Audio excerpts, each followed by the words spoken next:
मोक्ष मार्गस्य नेतारं वेतारं कर्मभूभृतां ज्ञातारं विश्वतत्त्वानां।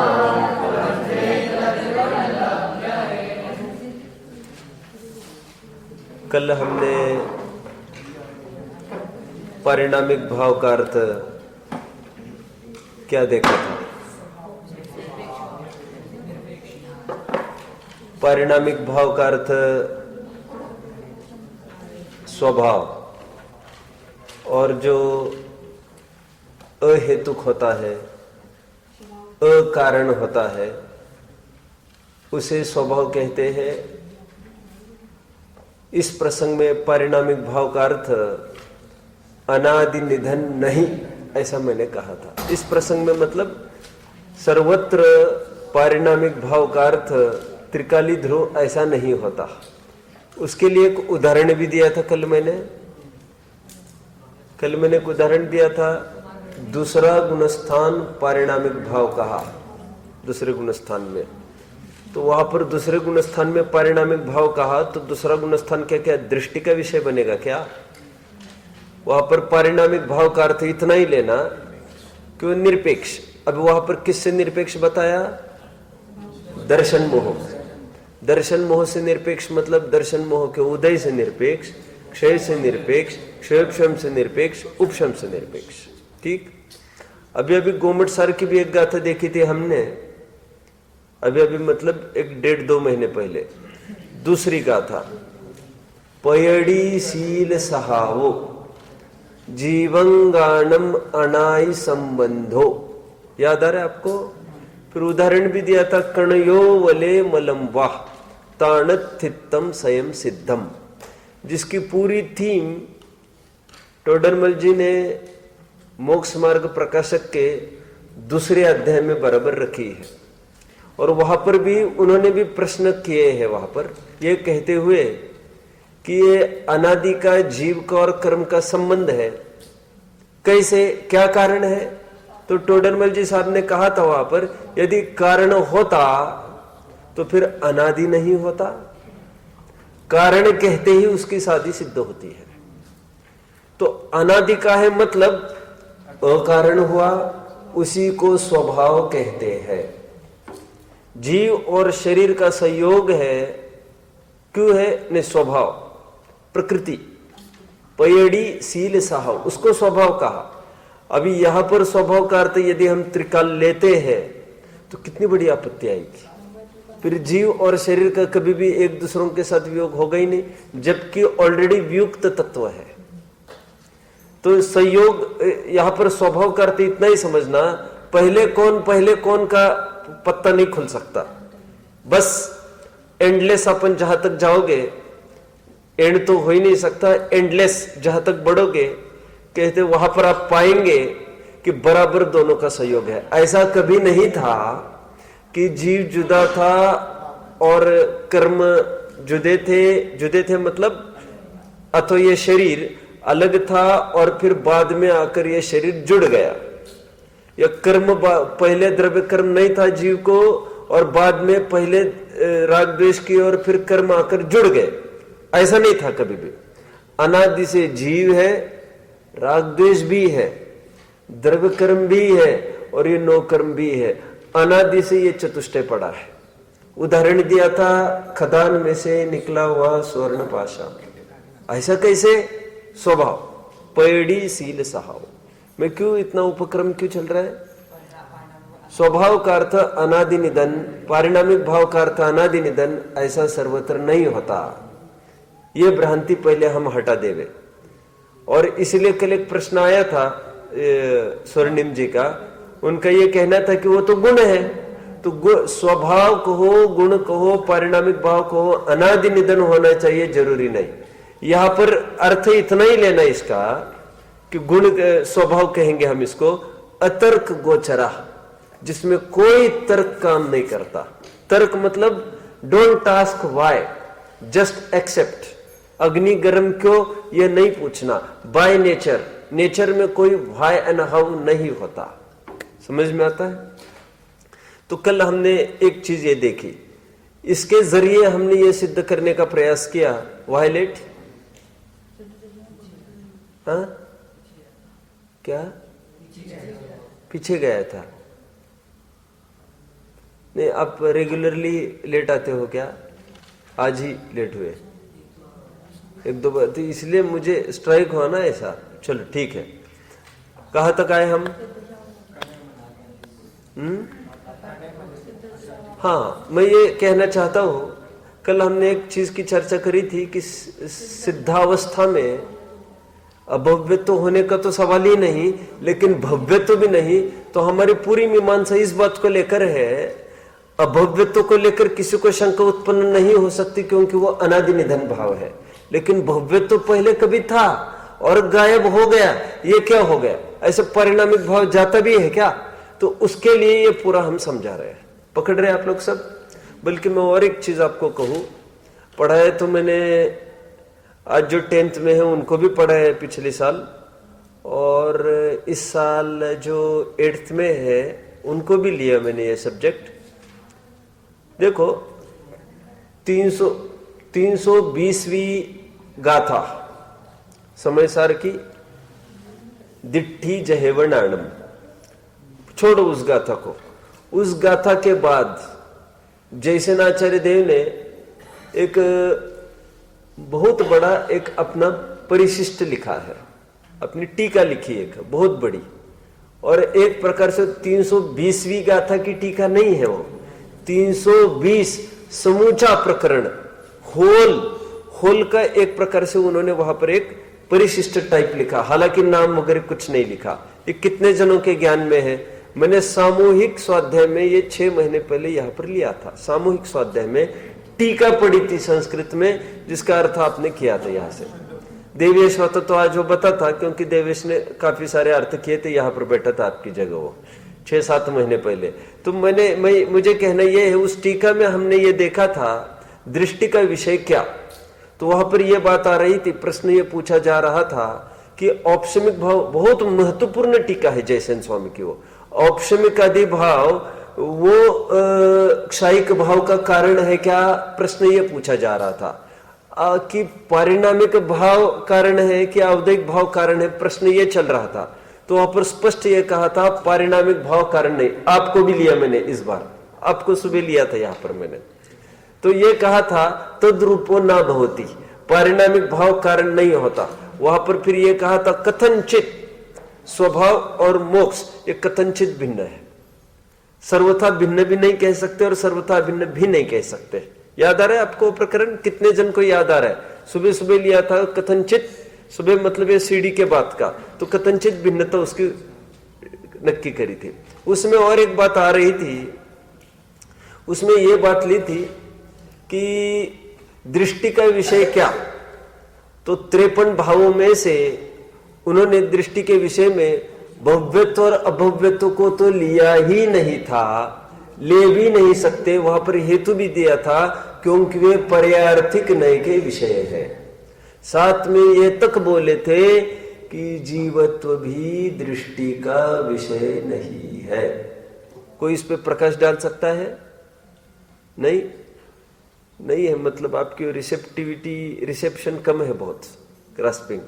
ये 2-3 बार मैंने प्रकरण लिया है, कठिन है, लेकिन एक हाथ जन बोलना चाहिए था। आयुष आप भी थे वहां पर, आप बैठे थे वहां पर अक्षत की जगह, और 1-2 प्रश्न आपने भी उठकर उत्तर दिया था उसका, और संस्कृत में। और तब मैंने ये भी बोला था, बोले तुम गलत हुए थे। फिर मैंने कहा था अभी जो उत्तर देगा वो चैंपियन ऑफ चैंपियन हो जाएगा। याद आ रहा है आपको? देखो सुनो, वो यही प्रकरण था वो। तो वहां पर यह बात आई थी कि जीवत्व भी दृष्टि का विषय नहीं। ये क्या बोल रहे आप? तो मैंने कहा था जीवत्व को 2 भागों में वहां पर विभाजित किया था, शुद्ध जीवत्व, अशुद्ध जीवत्व। याद आ रहा है आप? तो कुछ वहां पर क्या अर्थ लिया था अशुद्ध जीवत्व का? अशुद्ध जीवत्व का क्या अर्थ लिया था? No, not at all. अशुद्ध जीवत्व का अर्थ हमने लिया था 10 प्राण को धारण करने की योग्यता। और फिर दृष्टि का विषय शुद्ध जीवत्व दिखाया था। तो मैंने ये कहा था, देखो 53 भाव से अतीत ये 54वां भाव दृष्टि का विषय बता रहे हैं यहाँ पर। तो शुद्ध जीवत्व को फोकस किया, तो भैया अशुद्ध जीवत्व को भी पर्यार्थिकने का विषय बोला था। क्यों? वहां पर यह कहा था न स्वभाव में है न सिद्धावस्था में है, इसलिए पर्यार्थिकने का विषय। कितने जन को याद आ रहा? थोड़ा थोड़ा स्ट्राइक होना चाहिए। दो तीन बार 9th वालों को भी लिया है मैंने, 10th वालों को भी लिया है, उसको थोड़ा सा टाइम हो गया। 8th को भी लिया है, सामूहिक क्लास में सुबह लिया है, एक दो बार सबको हुआ है। क्या लिया था कि ये अशुद्ध जीवत्व भी पर्यार्थिक नय का विषय है, क्योंकि न सिद्धों में पाया जाता है और न स्वभाव में पाया जाता है, इसलिए पर्यार्थिक नय का विषय है। और वो भी शुद्ध पर्यार्थिक नय का विषय नहीं है, नहीं तो सिद्धों में दिखता ना, वो भी फिर समझ में आता है। तो गायब हो गए मतलब ही वो पर्यार्थिक नय का विषय। एक बात तो पक्की हो गई, क्योंकि परम भावग्राही द्रव्यार्थिक नय का विषय होता तो गायब होने वाला और प्रकट होने वाला वो तो होता ही नहीं।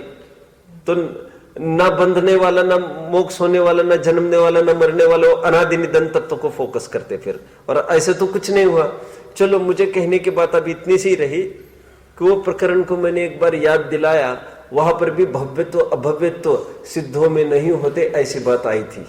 अभव्यत्व होने का सवाल ही नहीं, लेकिन भव्यत्व को क्यों नहीं लेके जा सकते? क्योंकि भव्यत्व के होने का और कृतकृत्यपने का आपस में टकराहट है ना, पूरी परस्पर विरोध खड़ा हो जाएगा। समझ में आता है? इसको अपन कह सकते हैं एक प्रकार से इनका वध्य घातक जैसा ही संबंध है, क्योंकि एक है तो दूसरा कैसे रह सकता है वहां पर। ठीक है, तो ये थोड़ी सी कल चर्चा हमारी हुई। आगे बढ़ते हैं। वैसे मैं सहजता में पूछो आपको, सिद्धों में कितने भाव पाए जाते हैं? अभी एक साथ उत्तर नहीं देंगे, जिसको देना है हाथ ऊपर करेंगे। संयम अगले साल हो क्या यहाँ पर? मैं इरादा तुम्हारा ठीक नहीं लग रहा है मुझे फेसिंग से, और इस साल आपका अच्छा नहीं रहा बिल्कुल। ये सर्कल को ज्ञान में है कि नहीं इनके क्या मालूम, लेकिन इस साल आपका ध्यान नहीं था प्रॉपर। चलो, मेरे प्रश्न का कोई उत्तर दो। सिद्धावस्था में कितने भाव पाए जाते हैं? वैसे नहीं, एक साथ नहीं बोलना कोई। सिद्धावस्था में 8वीं वाले कहाँ चले गए? मंगली बग गया? हाँ, कहाँ गए? कहाँ है? कहाँ है पीछे? हाँ, पीछे पीछे क्या होता है फिर? नहीं तो क्यों नहीं आया आज? ये गजब हो गया।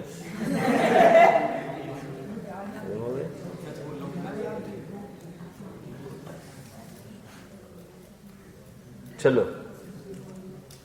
कहाँ तक आए? कितने भाव? 5 भाव में से कितने भाव होंगे? तो 2 भाव कहना पड़ेगा, परिणामिक भाव और क्षयिक भाव। 53 भाव में से कितने भाव पूछूंगा तो 10 भाव कहने पड़ेंगे। 9 केवल लब्धि वाले, क्षयिक भाव जो के त्यो 9, और परिणामिक भाव में से 1 जीवत्व। बाकी कोई भाव नहीं पाए जाएंगे यहाँ पर। 9 औपशमिक, क्योंकि साधक अवस्था में होता है, साधी शांत भाव है। क्षयोपशमिक अनादि शांत है तो वो भी शांत, और अवधिक भाव भी अनादि शांत है। ठीक है, चलते हैं, आगे बढ़ते हैं। और एक कल बात आई थी, मैंने ये कल कहा था, इस सूत्र का जन्म कैसे हुआ? याद आ रहा है आपको?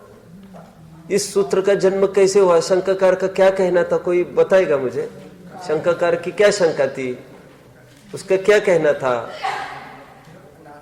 ऐसा नहीं, एक साथ नहीं बोलो कोई, एक साथ नहीं बोलो, हाथ ऊपर करो और डिस्कस मत करो आपस में। बोलो।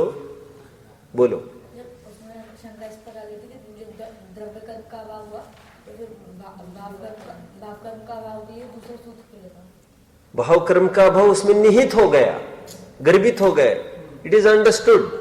तो क्यों बताते हैं आप नया सूत्र? तो उसमें एक बात आखिरने जैसी है। नहीं नहीं, वो तो हो गया, उसका सॉल्यूशन तो कल दे दिया, मैं रिपीट नहीं कर रहा हूं। बात ये है, तो भाव कर्म के अभाव में किस किस को भाव कर्म कह रहे वे, ये बात समझने लायक है। मात्र अवदैहिक भाव कोई भाव कर्म नहीं कह रहे हैं। औपशमिक और क्षौपशमिक को भी अवदैहिक भाव कर्म कह रहे हैं। जबकि भाव कर्म हमको किस रूप में प्रचलित था आज तक? राग द्वेष, मतलब एक अवदैहिक भाव के रूप में प्रचलित था। और बहुत आगे बढ़े तो एक अवदैहिक अज्ञान को भी हम, ज्ञप्ति परिवर्तन को भी भाव कर्म में लेते, तो अवदैहिक भाव भी उस दायरे में आकर बैठता था। लेकिन औपशमिक भाव भी भाव कर्म है, ये बहुत बड़ी बात हो गई। वैसे कहीं लिखा नहीं मिलेगा आपको। तो यहां पर हेतु क्या होगा उसका भाव कर्म कहने का? जो कर्म, वेरी नाइस, जो कर्म सापेक्ष हो वो भाव कर्म, ये परिभाषा यहां लागू होगी। इसमें एक आपत्ति खड़ी हो रही है, तुरंत बोलो अभी। Very nice. क्षायिक भाव को फिर, उसको भी फिर कर्म निरपेक्ष होता तो फिर वो अलग होता, लेकिन वो भी तो कर्म सापेक्ष है। क्या कर्म के क्षय की अपेक्षा रखता है? तो देखिए, यह कथन एक देश सत्य है, क्योंकि परंपरा अपेक्षा से ऐसा कहो तो भले ही कहो। पकड़ रहे आदिश? ध्यान है बराबर? ध्यान नहीं है? क्या बात है? घर की याद आ रही क्या कि यहां से छोड़ के जाने का दुख है? कि मेरी याद आएगी ऐसा लग रहा है? क्या लग रहा है? नहीं आएगी? क्या? देखो, मैं ये कह रहा हूं, देखो ये बिल्कुल नहीं है, टीकाओं में कहीं नहीं है, ये टीकाओं में कहीं लिखा नहीं मिलेगा आपको। मैं तो शंकाकार की उठी शंका को लेकर मैं डेप्थ में पहुंच रहा हूं। उसको समाधान, उसका क्या प्रश्न था? द्रव्य कर्म के अभाव में भाव कर्म का अभाव निहित है। ये तीसरा सूत्र अलग से क्यों लगाया आपने? जब घाती कर्म का क्षय बोला तो ये विकृत भावों का तो अभाव होगा ही। विकृत भाव मतलब ये 5 भाव में से। तो भाव कर्म कहते हुए अभाव उनका कह रहे, तो भाव कर्म में अवदैहिक भाव तो आ ही गए। ज्ञप्ति परिवर्तन रूप लो अथवा राग द्वेष रूप लो, लेकिन क्षापशमिक भाव तो सचमुच नहीं आ रहा है ना। ज्ञप्ति परिवर्तन को अभी अपन क्षापशमिक भाव बोल रहे थे वैसे, लेकिन वो अवदैहिक भाव ही है। तो देखिए, भाव कर्म में क्षापशमिक भाव भी आ गए, लेकिन औपशमिक भाव भी भाव कर्म में ले लिया। तो यहां पर भाव कर्म कहने का हेतु सापेक्षता। इसका मतलब यह हुआ क्षायिक भाव को हम निरपेक्ष बोल रहे थे। तो एक शंका खड़ी हुई है, क्या क्षायिक भाव निरपेक्ष है? क्षायिक भाव भी तो सापेक्ष है, वो तो कर्म के क्षय की अपेक्षा रखता है। हाँ, किसी अपेक्षा से। तो फर्स्ट पॉइंट जहां पर केवल ज्ञान प्रकट हुआ, उस पॉइंट में वो केवल ज्ञानावरण कर्म के क्षय की अपेक्षा है। लेकिन दूसरा, तीसरा, चौथा, पांचवा ऐसा समय देखो आप, तो वो तो निरपेक्ष कहना पड़ेगा। क्षायिक ज्ञान, क्षायिक ज्ञान वहां पर भी होगा और कर्म का क्षय नहीं है वहां पर। ये समझ में आता है? कायदे से क्षायिक ज्ञान भी नहीं कह सकते उसको, क्योंकि क्षायिक ज्ञान की परिभाषा यह बनेगी कि क्षय, कर्म के क्षय को लेकर उत्पन्न हुआ ज्ञान। क्षय को लेकर क्षय हुआ क्या है, वो तो कब हुआ है, आज क्यों याद करते हो उसको? तो उसको केवल ज्ञान कहना संगत पड़ रहा है अभी। केवल ज्ञान समझ में आता है? केवल ज्ञान या असहाय ज्ञान, परिनिरपेक्ष ज्ञान। तो इस न्याय से हम विचार करें तो ये भाव कर्म नहीं होगा, तो फिर वहां पर ये अनंत काल तक टिक सकेगा। ठीक है, आगे के सूत्र की तरफ बढ़ना है।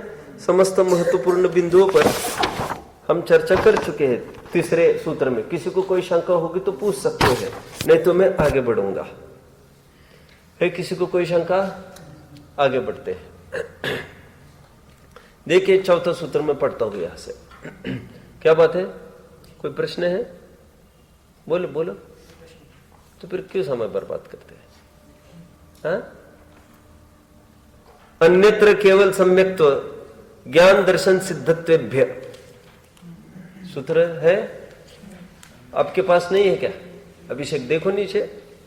अन्यत्र केवल सम्यक्त्व ज्ञान दर्शन सिद्धत्वेभ्य, संधि विच्छेद करता हूं मैं इसकी।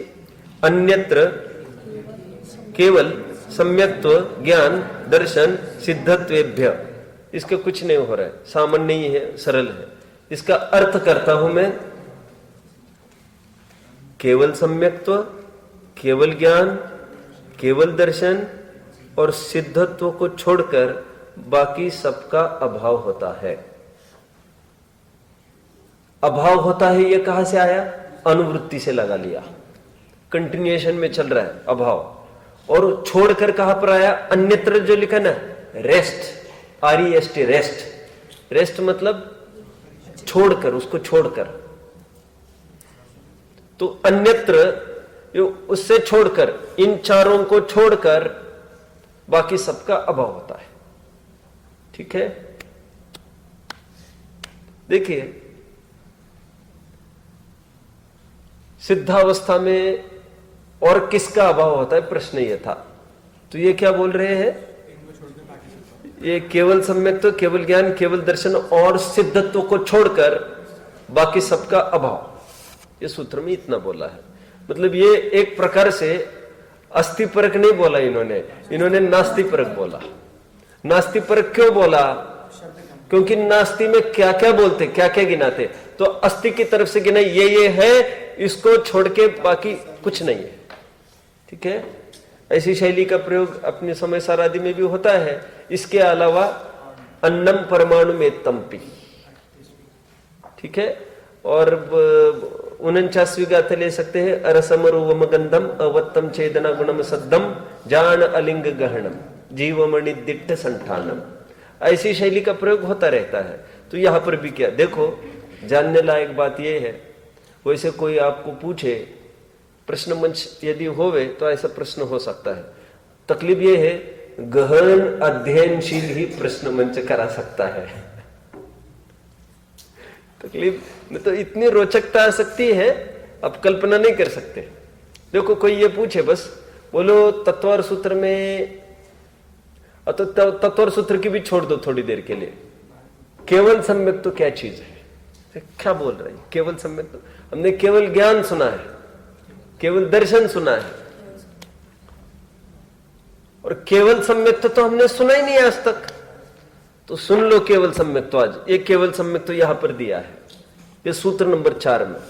और केवल का अर्थ तो होता है क्षयिक, असहाय, जो अनंत काल तक चलेगा, और वो कर्म के क्षय के निमित्त से बनता है, इसलिए क्षयिक।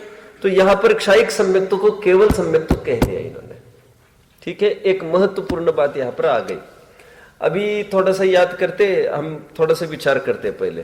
कितने गुण बता रहे यहां पर? सिद्धों में क्षयिक सम्यक्त्व होगा एक तो क्षयिक ज्ञान, क्षयिक दर्शन बता रहे, और सिद्धत्व बता रहे, चारों बातें बता रहे सिद्धत्व में। फिर एक प्रश्न खड़ा हो गया, सिद्धत्व में तो हमने सिद्धों में 8 गुण देखे थे, वो छंद कोई बोलेगा? समकित दर्शन ज्ञान,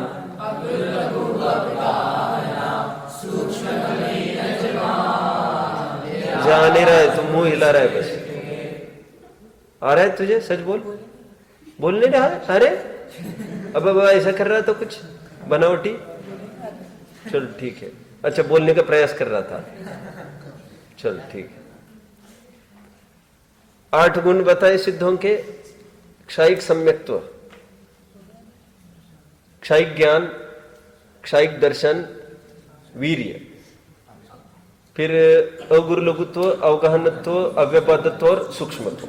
8 गुण ये प्रसिद्ध है सिद्धों के। देखिए मैंने हमेशा एक बात कही है, आपको याद होगा तो, मोहनीय के अभाव में क्या प्रकट होता है? एक साथ नहीं बोलो, कोई एक साथ, ऐसे नहीं। कोई यदि ये पूछे मोहनीय कर्म के अभाव में क्या प्रकट होता है, तो आपके पास 3 उत्तर चाहिए। यदि अनंत चतुष्टय की बात करते हो तो अनंत सुख, यदि आप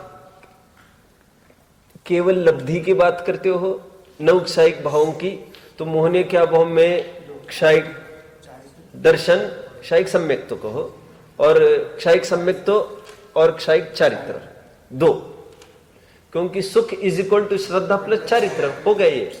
क्योंकि मोहनीय मतलब 2 भेद करके दिखाए, दर्शन मोह और चारित्र मोह यहां पर। और फिर सिद्धों की बात करते हो, वहां पर चारित्र को किया गौण और सम्यक्त्व को किया ऊर्ध्व, तो क्षयिक सम्यक्त्व बोल दिया वहां पर। यह अपेक्षा है, ये कोई ऐसी बात नहीं है कि यहां होता है तो वहां क्यों नहीं बताया चारित्र इन्होंने, ऐसी कोई बात नहीं है, ये सहजता की अपनी शैली है। ठीक है, आगे बढ़ते हैं। तो देखिए प्रतिजीवी गुणों को तो इन्होंने गिनाया नहीं यहां पर, अपन थोड़ा सा विचार करते हैं उस पर। आठों क्रम लिखते हैं और उसके सामने कौन कौन से गुण प्रकट होते हैं सिद्धों के, उसको थोड़ा विचार करते हैं। ज्ञानावरण बोलते जाओ, क्षायिक ज्ञान। दर्शनावरण मोहनीय, क्षायिक सम्यक्त्व। अंतराय अनंत वीर्य। वेदनीय अव्यपादत्व। अभी समय नहीं है मेरे पास, नहीं तो मैंने जहां पर जो प्रकरण आया है उसको खूब खोला है। अव्यपादत्व का क्या रहस्य है, ठीक है, और फिर अनंत सुख और अव्यपादत्व में क्या अंतर डाल सकते हैं क्या नहीं, ये जहां पर विषय लिए वहां से उठा लेना, समझ लेना। वेदने के अभाव में अव्यपादत्व, आयुष कर्म के अभाव में अवगाहनत्व, नाम कर्म के अभाव में सूक्ष्मत्व, और गोत्र कर्म के अभाव में अगुरुलभत्व। ये 8 को 8 हो गए बराबर। एक प्रश्न उत्पन्न हो सकता है यहां पर कि यहां पर तो सम्यक तो बोला, ज्ञान दर्शन बोला, सिद्धत्व बोला, लेकिन सुख वीर्य तो बोला ही नहीं है, प्रयोजनभूत चीज है ऐसी कुछ। तो आचार्य देव ने यह कहा है कि इंक्लूडेड है इसमें, उसके बिना तो ज्ञान आदि प्रकट ही नहीं होता, ये तो लगना ही है। अविनाभावी रूप से रहते हैं, ये हूबहू वैसी शैली है। कैसी शैली है? ज्ञान मात्र में है अनंत शक्तियां व्याप्त, ज्ञायक भी कहते उसे प्रगट पुकारा आप्त। ज्ञान मात्र जब हम कहते हैं तो ज्ञान आदि अनंत गुणों का, अनंत शक्तियों का अंतर्भाव उसमें हो जाता है। मात्र कहकर वो मात्र में वो निहित है स्यादवाद कि किससे सहित और किससे रहित, ठीक है।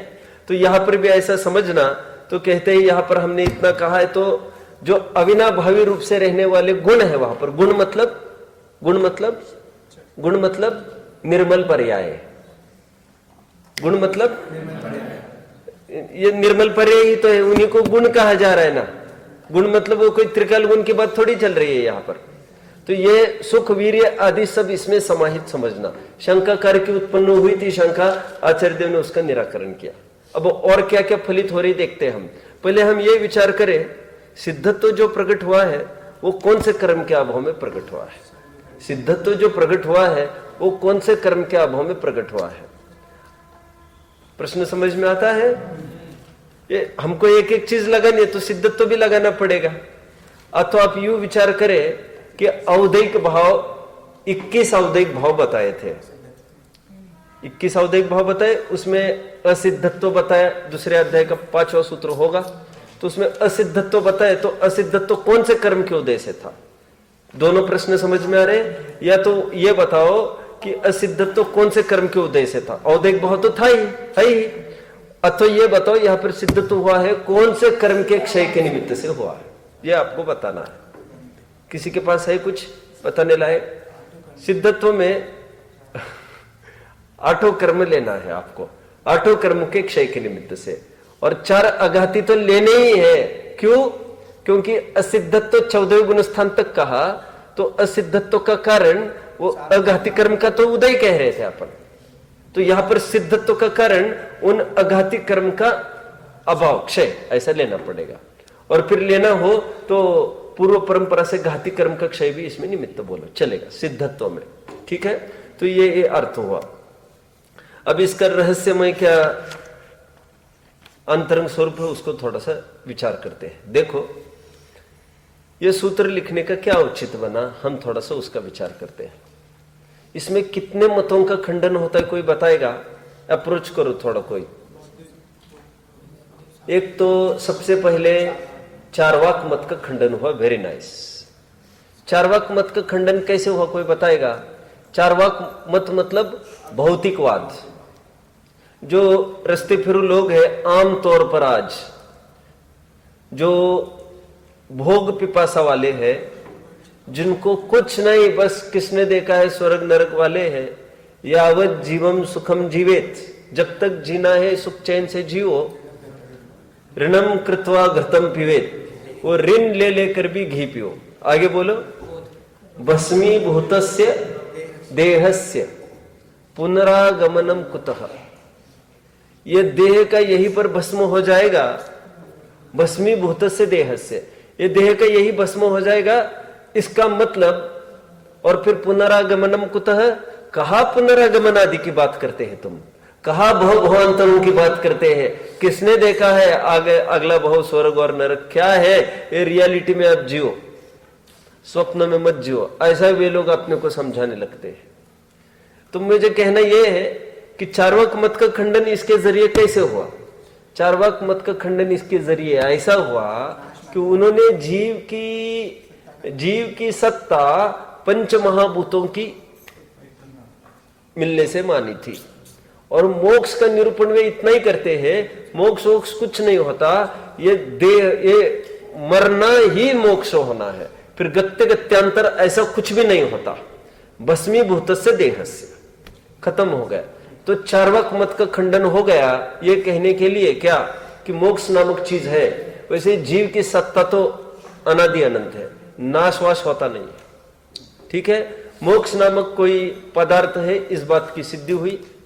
वैसे इस सिद्धि को कौन सी सिद्धि कहेंगे, कैसे सिद्ध किया मोक्ष को हम सब ने, कौन सा प्रमाण है, न्याय की भाषा में बोलो, इसको अनुमान प्रमाण बोलेंगे। अनुमान प्रमाण अकलंग स्वामी ने राजवार्तिक के प्रारंभ में ही बोल दिया। क्या बोल दिया,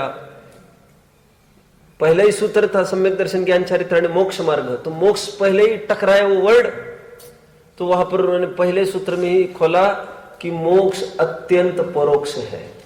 क्या बोला, अत्यंत परोक्ष है। क्योंकि अनुमान से हम सिद्ध करने बैठे हैं, तुम प्रत्यक्ष में हमको नहीं पूछना फिर से। प्रत्यक्ष तो लेखक भी नहीं जानता।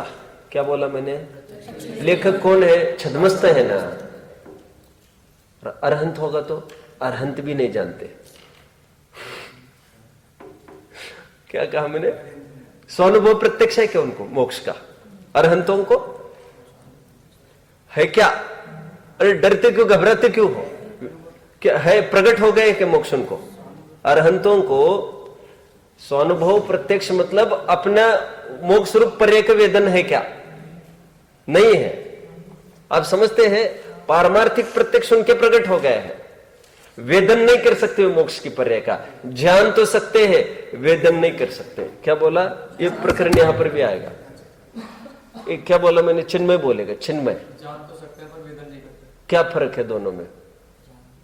तुम हेल्प मत करो उसको, तुम आजकल के बच्चे हो, बोलो। हाँ, जानने वेदन करने अनुभव का, जानना तो मतलब बिना उसके अनुभव के। शायद आपके पकड़ में आ गए है वैसे, लेकिन बोल नहीं पा रहे। जानना मतलब जानना ही होता है, और वेदन करना मतलब वेदन करना होता है, ऐसा नहीं है। वेदन करना मतलब ज्ञान प्लस भोग, जानना और भोगना। एग्जाम्पल कोई बता सकेगा, कोई सुनो सुनो, कोई गायनोलॉजिस्ट है, गायनेक होते हैं ना, ये प्रसूति कराते हैं, है ना। और कोई लड़की है डॉक्टर, और कितने जनों की प्रसूति कराई है, तो उसको बराबर ज्ञान है किसके बाद क्या होगा क्या होगा, लेकिन वेदन बिल्कुल नहीं है पीड़ा का। उसको ये जरूर पता है अभी बहुत दर्द होगा, तो बराबर ये कहती पाई जाती, तुम पेन किलर लो, मेरी बात मानो, बहुत दर्द होगा, फिर बर्दाश्त नहीं करोगी, बर्दाश्त नहीं करोगी, देख लेना। और वो जो बोल रही है वो केवल वो आज तक जितना देखा है उसके उस बल पर बोल रही है, वैसा अनुभव नहीं है, डॉक्टरी के अनुभव के बल पर बोल रही है। वो अपना आत्मानुभव के बल पर, आत्मानुभव मतलब वैसे आत्मानुभव नहीं, धर्म की बात नहीं चल रही है यहाँ पर। आत्मा के माध्यम से अनुभूत नहीं है ये बात, स्वयं के माध्यम से चलना है। कि मैं क्यों बोल रहा हूं इतना सारा। मोक्ष अत्यंत परोक्ष है, प्रत्यक्ष नहीं है वो। हालांकि और वो भी परोक्ष कैसे है, उसकी परोक्ष भी आपने यहां प्रमाण माना है, अप्रमाण तो है नहीं परोक्ष। अपने प्रत्यक्ष परोक्ष दोनों बराबर के प्रमाण माने हैं अपन लोगों ने, अप्रमाण और मिथ्या ज्ञान नहीं माना उसको। सो देखिए ऐसे कैसे अनुमान हो सकता है। ऐसा हो सकता है कि आज राग द्वेष का वेदन हमको प्रत्यक्ष होता है, ठीक है ना। तो उसका प्रतिलोम रूप से विरुद्ध पक्ष प्रतिघाती उसका वो भी होता होगा। हम पर का आश्रय करते हैं तो हमको राग द्वेष करते हैं तो दुख होता है। हम पर का आश्रय छुड़ा लेंगे हम पर से तो राग द्वेष सीमित होगा, तो दुख भी हटता जाएगा, वितरागता प्रकट होगी तो सुख प्रकट होगा। यह अनुमान से सिद्ध है बात। ये समझ में आता है? ठीक है, क्या है? निश्चय निशेष अस्ति अतिशायनात्। ठीक है, हेतु दिया इन्होंने एक, निशेष अस्ति अतिशायनात्। कौन सा हेतु है अतिशायनात् वाला? नहीं समझ में आता है। ऐसा है, सुनो, आपके पास कुछ ज्ञान है, आपके पास कुछ विशेष है, आपके पास और कुछ विशेष और कुछ विशेष और कुछ विशेष और कुछ विशेष। अनुमान किया जा सकता है कोई ऐसा व्यक्ति होगा जिसको कंप्लीट ज्ञान होगा। इसको अतिशायन न्याय कहते हैं। इसे वृद्धिंगतपना हेतु बोला जाता है न्याय की भाषा में। चलना है क्या? अतिशायन हेतु। किसी को ये है तो किसी को ये भी हो सकता है, वो भी कंप्लीट ज्ञान किसी को हो सकता है। अनुमान करो, कोई इतना सुखे उतना सुखे उतना सुखे, कोई 100% सुखे हो सकता है। अतिशायन हेतु से अनुमान से सिद्ध है। अनुमेय कहते हैं इसे। क्या कहते हैं? अनुमेय। प्रमेय किस रूप से सिद्ध है? अनुमेय रूप से सिद्ध है प्रमेय। चलना है आगे। कहां तक आए? पंचस्तिका संग्रह में एक उदाहरण दिया इसके लिए। क्या उदाहरण दिया? बहुत अच्छा उदाहरण दिया और बहुत कम चर्चित होता है ये उदाहरण। ऐसा उदाहरण दिया, कल्पना करो कोई एक पेड़ है और देखो, और उसकी ट्रंक दिख रही है हमको बस। अभी होगा कोई ऐसे, इमेजिन करो कोई पेड़ ऐसा कि जिसकी ट्रंक है नीचे पूरी लाल, और फिर जहां पर एकदम पीक है उसका, अतः एक पर्टिकुलर हाफ के बाद वो trunk that is white in colour. में भी ऐसा हो सकता है कुछ भी। तो किसी ने आकर कपड़ा बांधा व्हाइट पर, पूरे व्हाइट पर, और हमने एकदम पेड़ को देखा तो जो एक्सपोज्ड पार्ट था वो रेड था।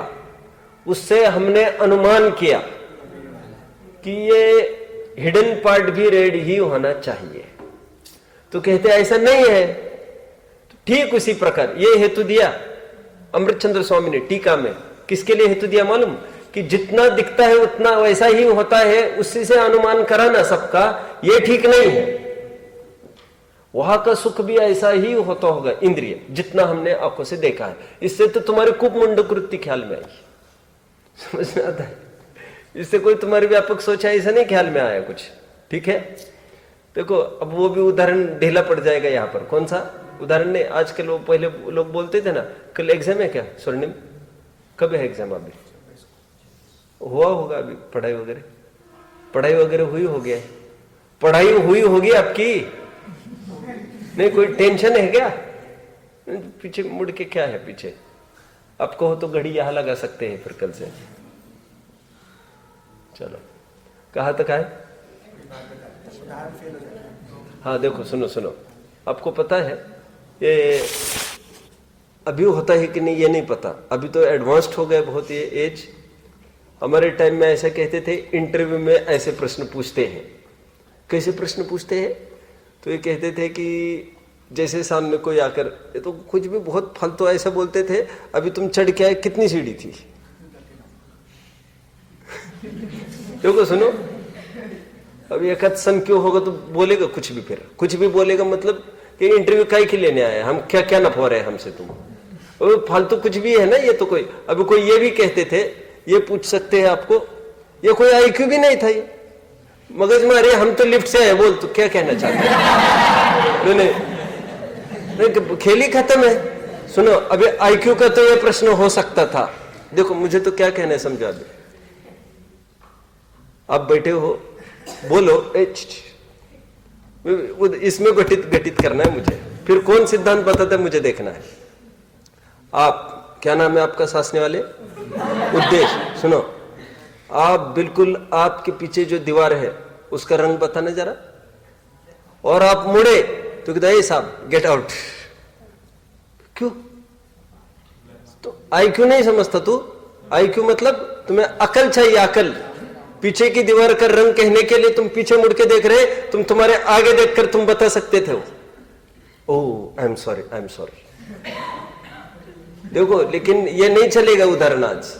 उदाहरण इसलिए नहीं चलेगा, आज 4 दीवारें होती है घर में, चारों के 4 अलग अलग पुताई होती है। ऐसा लगता है बच्चे कुछ यहां पर कुछ लगा दिया, बच्चा कुछ यहां लगा दिया। कितना हास्यास्पद रंग देते हैं आजकल। एक तरफ काला पोत देते, एक तरफ सफेद पोत देते, एक तरफ यह पोत देते। ऐसा लगता है छोटे बच्चे खेल खेलते ना, विच कलर यू वांट,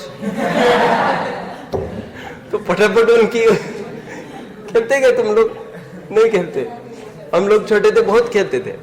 और फिर विच कलर यू वांट, यदि ब्लैक बोले जबरन किसी के जाकर सब सिर को पकड़ लेते थे, बोले अरे ये क्या, क्यों बच्चा आ रहे मेरे पीछे। बस ऐसा होता था। तो अब मैं ये कहना चाहता हूं, ये उदाहरण आज के इंटरव्यू में घटित नहीं होगा। पीछे का कलर आज तो मुड़ के ही देखना पड़ेगा, और नहीं हो तो फिर दर्पण लाओ साहब हमारे सामने तो फिर बिना पीछे मुड़ के देख सकते हैं, हम बता सकते हैं। तो कहना यह है कि मोक्ष प्रत्यक्ष नहीं है हमको, ये परोक्ष है। चलो पहले मत का खंडन हो, कौन से? चार्वाक मत का खंडन कर दिया। वो तो कुछ ही नहीं मानते आवागमन की बात। नेक्स्ट, और कोई ख्याल में आती है बात? देखो, न्याय मीमांसक मत का खंडन हुआ। कैसे हुआ?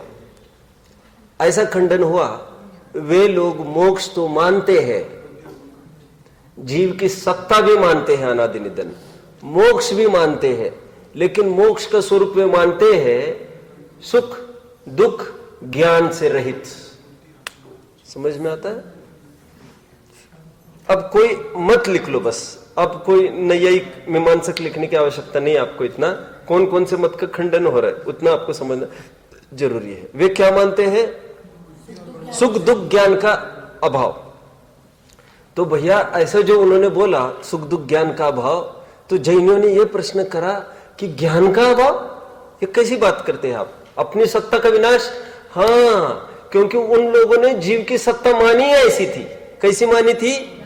वैशेषिक मानता है ना ऐसा, आत्मा और ये ज्ञान, ये दोनों जुड़ गए और बस चालू हो गए उनकी धड़कना, वो जानना चालू हो गए जीव का।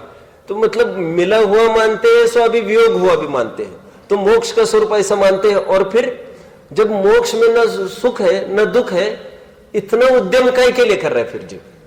तो उन मत का खंडन हो गया। बौद्ध क्या मानते हैं?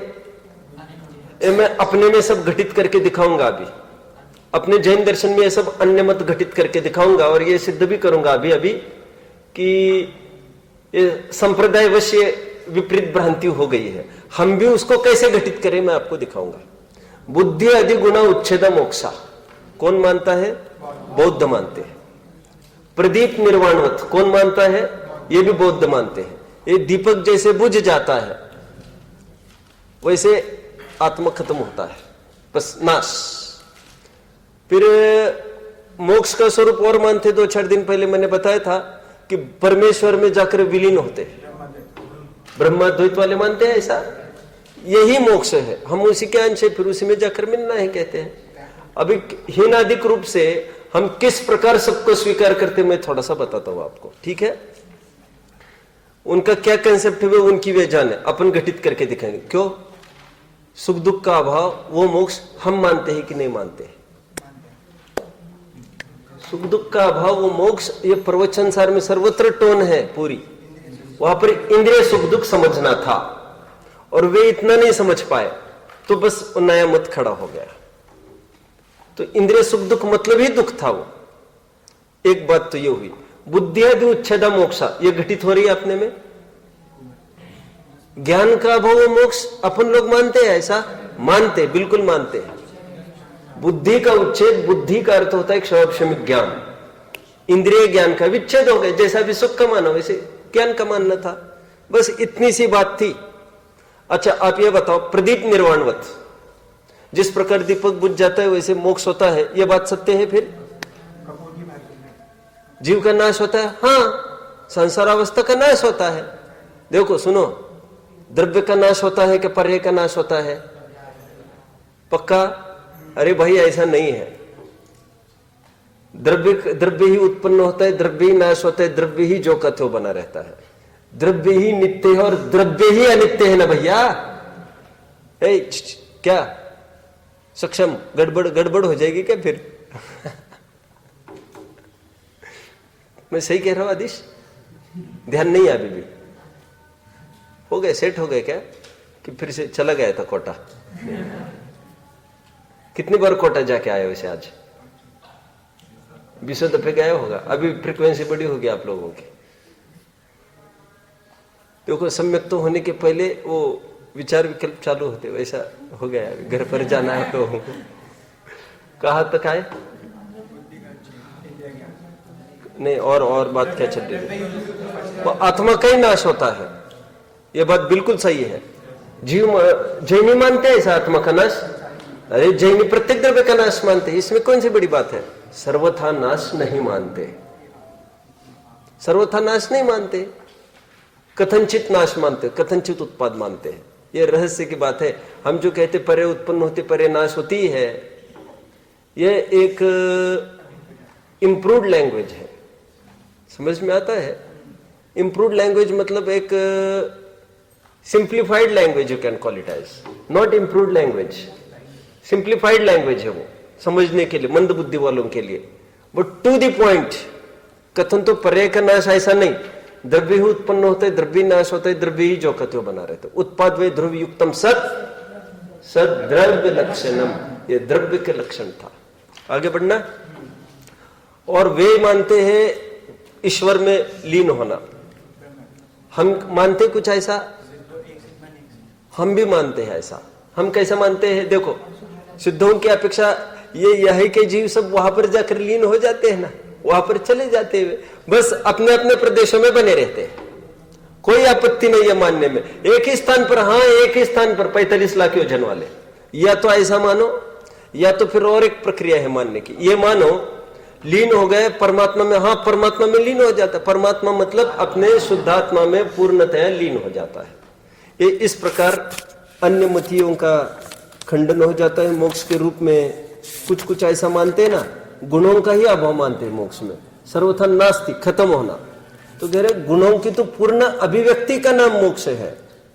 तो और अभाव रूप है मोक्ष, तो कर्मों के अभाव रूप है, भाव कर्मों के अभाव रूप है, लेकिन सर्वथा अभावात्मक नहीं है मोक्ष, कथनचित सद्भावात्मक है। तो इसमें गुण भी ले लेना। किसी को कोई प्रश्न?